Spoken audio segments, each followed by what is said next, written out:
네, 여러분 안녕하십니까? 뉴스투데이 제주입니다. 방역 패스를 둘러싸고 최근 대형마트가 적용 대상에서 빠지는 등 혼란이 이어지고 있습니다.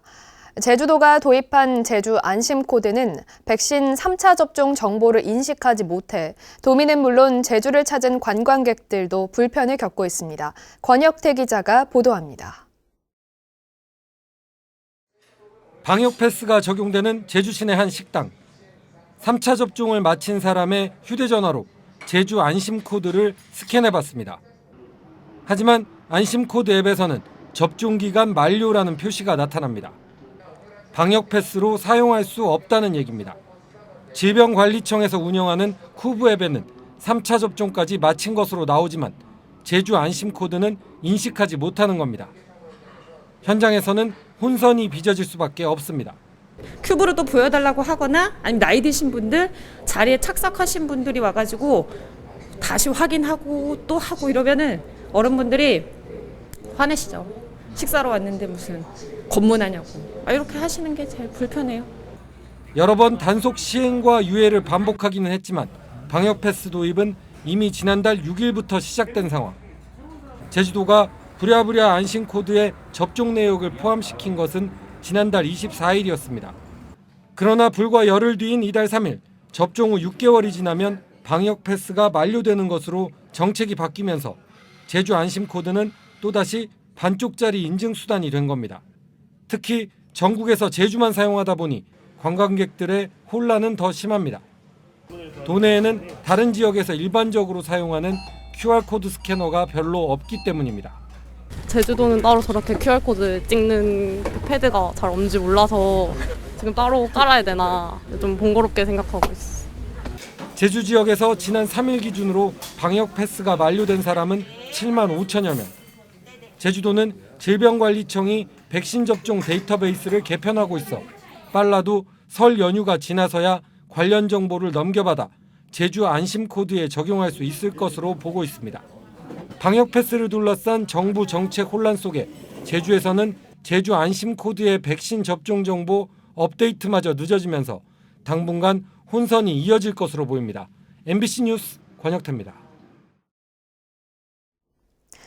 네, 이런 가운데 제주의 오미크론 변이 바이러스 확진자가 빠르게 늘고 있습니다. 제주도에 따르면 어제 오후 5시 기준 11명이 오미크론 변이 감염으로 확인돼 제주 지역의 누적 오미크론 확진자는 51명으로 늘었습니다. 한편 제주에서는 어제 오후 5시까지 다른 지역 방문자 2명과 의심 증세로 검사를 받은 1명 등 3명이 코로나19 신규 확진 판정을 받았습니다. 제주 시내 도로 한복판에서 한 수렵인이 운전 중에 총알을 빼려다 잘못 발사된 사고 소식 최근 전해드렸습니다. 이번에는 민가에서 키우던 개가 수렵용 총기에서 발사된 걸로 보이는 탄환에 맞아 죽는 일이 뒤늦게 알려져 주민들이 불안에 떨고 있습니다. 박혜진 기자입니다. 제주시 애월읍에 사는 김성진 씨는 최근 애지중지 키우던 진돗개 한 마리를 잃었습니다. 지난달 29일 잠시 이를 보던 사이 탕탕하는 총소리가 난 뒤 나와보니 개가 쓰러져 있던 겁니다. 총소리가 한 2번 빵빵 나고 그다음에 잠깐 내려갔다 오는 사이에 또 우리 직원이 개가 막 죽는 소리 나와 보니까 이제는 여기 묘 안에 산탄 모서리에다가 이제 피박해져 가지고 진돗개가 총을 맞은 곳은 인근 주민이 총성 소리를 들을 정도로 주택과 100m도 떨어져 있지 않습니다.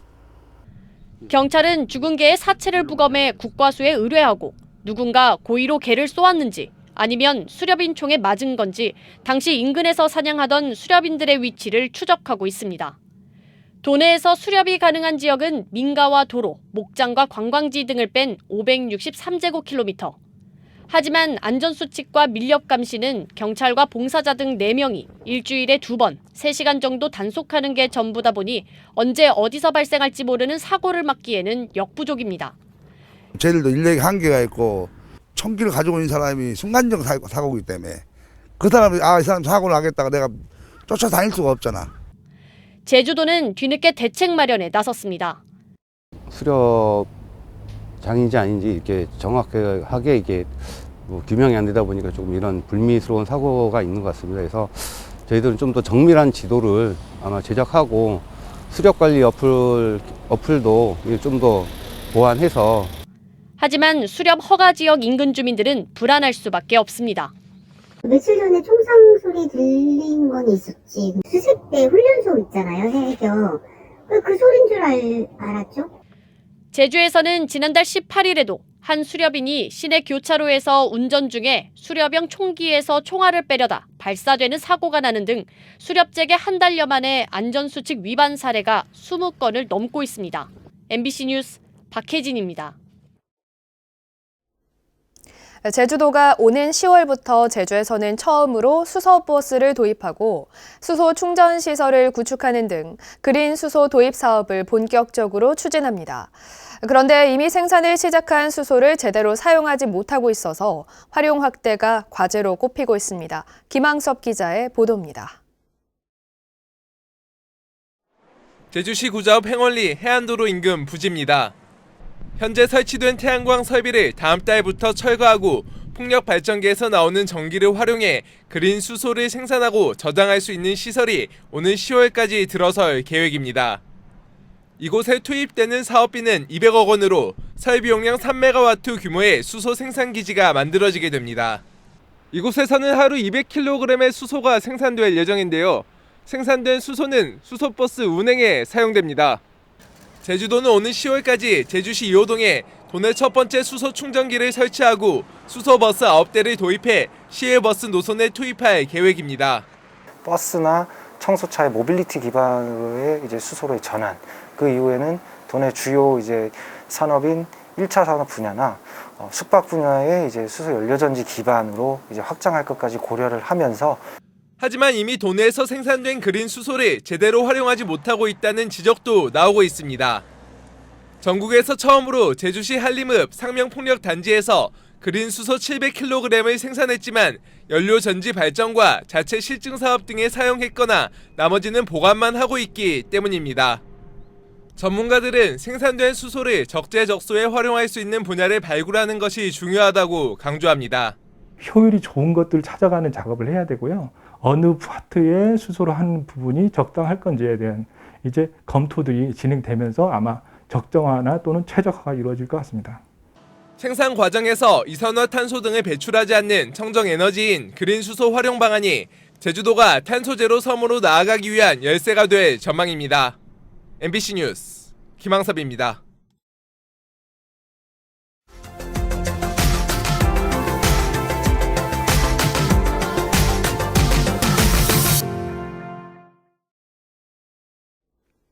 책과 함께하는 인문교육 도시를 내건 전주에 다양한 특화 도서관이 잇따라 개관 준비를 마쳤습니다. 열람실 위주의 딱딱한 분위기를 벗어난 놀이 공간이자 또 여행 코스로도 손색이 없어서 편안한 휴식과 학습이 가능할 전망입니다. 전주 MBC 유룡 기자입니다. 지난 1980년에 문을 열어 전주에서 가장 오랜 역사를 지닌 금암도서관. 과거 독서실 분위기를 과감히 벗어던지고 탁 트인 현대식 공간으로 모습을 바꿨습니다. 널찍한 회의형 탁자와 부드러운 색조의 소파가 마련돼 카페 분위기를 연출하고 책을 벗삼는 사색과 휴식의 공간이 됐습니다. 폐쇄된 공간의 개방감을 극대화하도록 노력했고요. 천창 지붕을 오픈을 해서 아트리움을 구성을 했고 어린이들, 유아들 마음껏 뛰놀 수 있는 공간으로 구성을 했습니다. 도서관 옥상은 전주 시내를 조망하는 전망대로 변신했고 1층 로비는 아동과 청소년의 상상력과 창의력을 키워줄 놀이공간이 됐습니다. 이곳 금암 도서관뿐 아니라 인후와 송천 등 도서관 3군데가 이처럼 개방형으로 모습을 바꿔 조만간 개관을 기다리고 있습니다. 추억의 덕진공원 연화정 자리에는 호반과 어우러지는 도서관 공사가 한창입니다. 돌다리로 이어진 호수 한가운데에 자리 잡은 고즈넉한 한옥형 도서관은 체류형 휴식 공간으로 안성맞춤입니다. 가운데다가 서가를 배치해서 양쪽에 자연을 함께하는 덕진공원을 같이 아우르는 책 읽는 공간을 조성하고자 합니다. 구도심 차이나타운의 옛 다가동 파출소는 전주와 세계를 연결하는 글로벌 도서관으로 개관을 준비 중입니다. 지구촌 곳곳을 둘러볼 수 있는 천여 권의 장서가 소장돼 구도심의 또 다른 명소가 될 것으로 기대됩니다. 아중 호수도서관과 동문거리 헌책도서관 등 다양한 특화도서관도 착공을 앞두고 있어 인문도시 전주의 내실을 다질 전망입니다. MBC 뉴스 유룡입니다.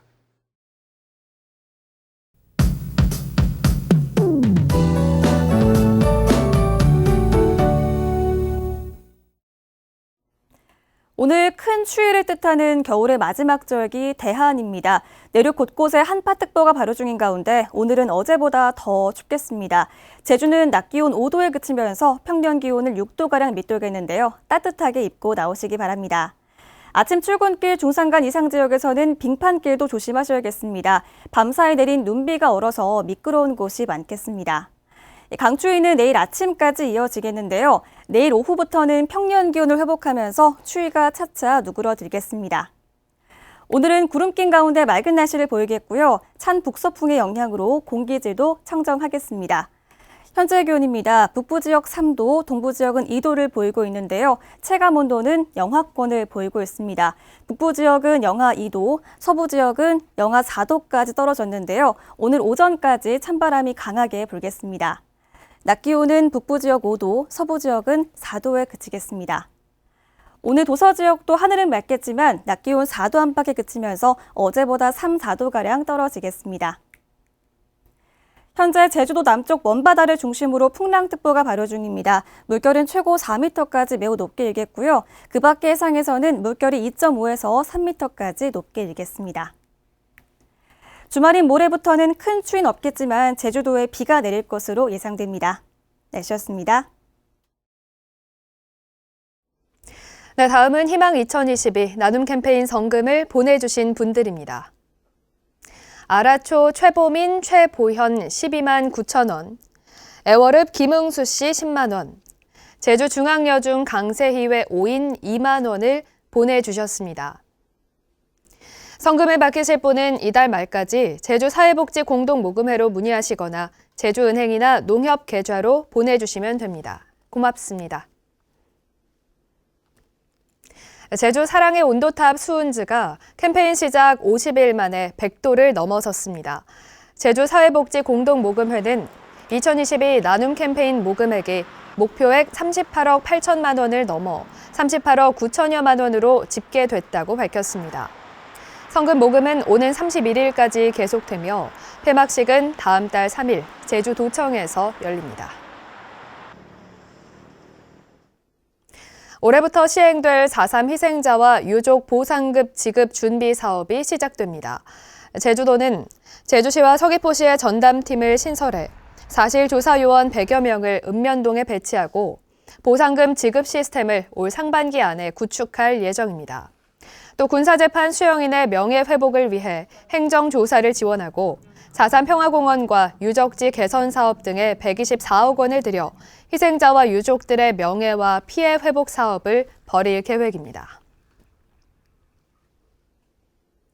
평화로 주변 휴게 음식물 건물 진입로 개설 특혜 논란과 관련해 교통영향 조사가 실시됩니다.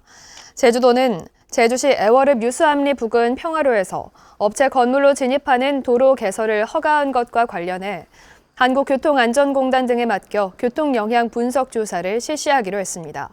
해당 도로에서 직접 연결되는 진입로 개설이 허가된 건 이번이 처음이며 건물이 완공되면 드라이브스루 판매 방식의 외국 유명 커피 브랜드 전문점이 들어설 것으로 알려져 교통 혼잡 우려와 특혜 논란이 일고 있습니다. 국민의당이 20대 대선을 앞두고 지역선거대책위원회를 구성해 나선 가운데 제주 지역 선대위원장에 현덕규 변호사가 선정됐습니다. 국민의당 중앙선대위는 1차 지역선대위원장을 인선하고 제주선대위원장에 현덕규 변호사를 인선했다고 밝혔습니다. 국민의당은 1차 인선에서 서울과 제주, 대전 등 6곳의 지역선대위원장을 결정했습니다. 더불어민주당 제주도당 장애인위원회는 도내 장애인단체 등과 간담회를 열고 장애인들에게 실질적인 도움이 될 수 있는 대선 공약에 대해 의견을 나눴습니다. 더불어민주당 최혜영 국회의원이 참석한 간담회에서 장애인단체 관계자들은 장애인 편의시설이 설치된 전용 목욕탕 설치와 전동 휠체어 등 장애인 보조기기 보상금액 현실화 등을 이재명 대선 후보의 공약에 반영해달라고 요구했습니다. 제주도교육청은 올해부터 다자녀 가정 기준을 3자녀 이상에서 2자녀 이상으로 완화하고 교육 예산 가운데 12%인 1,594억 원을 복지사업에 투입해 지원을 확대합니다. 이에 따라 방과 후 자유수강권과 고교 저녁 급식비 등 지원 대상을 2자녀 가정 둘째 자녀로 확대하고 저소득층과 다자녀 가정 자녀에게만 지원하던 졸업 앨범비와 수련 활동비는 전체 학생에게 지원합니다. 뉴스투데이 제주를 마치겠습니다. 고맙습니다.